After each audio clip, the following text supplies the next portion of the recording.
Hi all, this is Amalda. Welcome to Zoho Books Malayalam tutorial.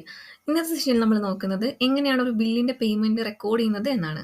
അതിനായിട്ട് നമ്മൾ already create ചെയ്ത് വെച്ചേക്കുന്ന ബില്ല് സെലക്ട് ചെയ്യുക. ഇവിടെ ഇപ്പം ഞാൻ ABC ലിമിറ്റഡിന് ഒരു ബില്ല് റേസ് ചെയ്തിട്ടുണ്ട് 60,000-ൻ്റെ. അതാണ് ഞാൻ ഇവിടെ ബില്ല് ഓൾറെഡി എൻ്റർ ചെയ്ത് വെച്ചിട്ടുണ്ട്. ഇതിൻ്റെ പേയ്മെൻറ്റ് റെക്കോർഡ് ചെയ്യാനായിട്ട് നമുക്ക് 2 ഓപ്ഷൻസ് ആണുള്ളത്.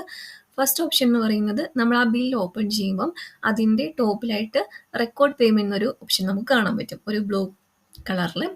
ഇനി അതല്ല, അതിൽ നമുക്ക് ഡയറക്റ്റായിട്ട് പേയ്മെൻറ്റ്സ് മേടുന്നൊരു മോഡ്യൂളുണ്ട്. അവിടെ പോയിട്ടും എന്ത് ചെയ്യാം, ഈ ഒരു പേയ്മെൻറ്റ് നമുക്ക് റെക്കോർഡ് ചെയ്യാനായിട്ട് പറ്റും. ഇവിടെ നമ്മൾ ന്യൂ പേയ്മെൻറ്റ് ക്രിയേറ്റ് ചെയ്തിട്ട് നമ്മൾക്ക് ആർക്കാണോ നമ്മൾ പേയ്മെൻറ്റ് കൊടുക്കുന്നത് ആ വെൻഡറിനെ ഇവിടെ സെലക്ട് ചെയ്യുന്നു. പേയ്മെൻറ്റ് നമ്പർ ഡിഫോൾട്ടായിട്ട് നമുക്ക് വരും. ദെൻ എമൗണ്ട്, അവർക്ക് എത്ര എമൗണ്ടാണ് ഡ്യൂ ആയി നിൽക്കുന്നത് എന്നുള്ളത് ഇവിടെ കാണിക്കും. നമ്മൾ ആ എത്ര എമൗണ്ടാണോ നമ്മൾ അവർക്ക് പേ ചെയ്യുന്നത് ആ എമൗണ്ട് ഇവിടെ എൻ്റർ ചെയ്യുന്നു. അപ്പം would you like this amount to be reflected in the payment field എന്ന് ചോദിക്കും. അതായത് താഴെ നമുക്ക് ഇവരുടെ എല്ലാ ബില്ലും ലിസ്റ്റ് ചെയ്ത് വന്നിട്ടുണ്ടാവും.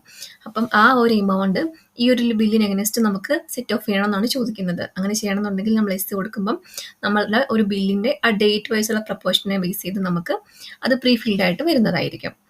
Then payment date, payment mode, paid through എന്നുള്ള ഏത് ലെഡ്ജറിൽ ഏത് അക്കൗണ്ടിൽ നിന്നാണ് നമ്മൾ പേ ചെയ്തത്, ബാങ്ക് ആണെങ്കിൽ ബാങ്ക് ഓർ ക്യാഷ്, അത് നമ്മളിവിടെ ചൂസ് ചെയ്യുന്നു. ദെൻ സേവ് കൊടുക്കുന്നു. ഇങ്ങനെയാണ് പേയ്മെൻറ്റ്സ് മേടുന്നുള്ള മോഡ്യൂളിൽ പേയ്മെൻറ്റ് റെക്കോർഡ് ചെയ്യുന്നത്. ഇനി നമ്മൾ ബില്ലിൽ ഡയറക്റ്റായിട്ട് നമുക്ക് പേയ്മെൻറ്റ് റെക്കോർഡ് ചെയ്യുന്നത്, ഓൾറെഡി ഞാൻ പേയ്മെൻറ്റ് മെയ്ഡ് ചെയ്തതൊന്നും ഡിലീറ്റ് ചെയ്ത് കാണിച്ചു തരാം. നമുക്കിവിടെ കാണാൻ പറ്റും, റെക്കോർഡ് പേയ്മെൻറ്റ് എന്നുള്ള ഓപ്ഷൻ കാണാൻ പറ്റും.